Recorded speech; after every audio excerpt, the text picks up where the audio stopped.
അണ്ണാ ഞാൻ വരട്ടോ ഗുരുവായൂർക്ക്. അവിടെ വലിയ തിരക്കുണ്ടാവുമാവോ?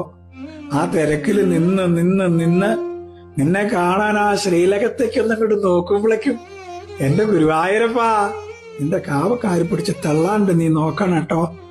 ആ പ്രദക്ഷിണ വഴിയിലും അമ്പലത്തിനകത്തു വരുന്ന എനിക്ക് നാമം ചൊല്ലണം. കൂടെ വന്നേക്കണൊക്കെ പോവാ പറഞ്ഞാൽ അവര് പോവേ ഉണ്ടാവുള്ളൂ, ഞാൻ പോവൊന്നുമില്ല. എനിക്ക് നിന്റെ പ്രസാദം ഉണ്ടണം. ഇതൊരു സ്വാദാ പ്രസാദം ഉണ്ട്. എന്നിട്ട് ഇങ്ങനെ അമ്പലത്തിന്റെ ചുറ്റും ഇങ്ങനെ കറങ്ങി നടക്കുമ്പോ നല്ല പുഞ്ചിരിയുള്ള മയിൽപ്പീലി ചാർത്തി ഉണ്ണിക്കണ്ണനെ ഞാൻ വാങ്ങും. എന്നും കാലത്ത് കുളിച്ചു തൊഴാനാ.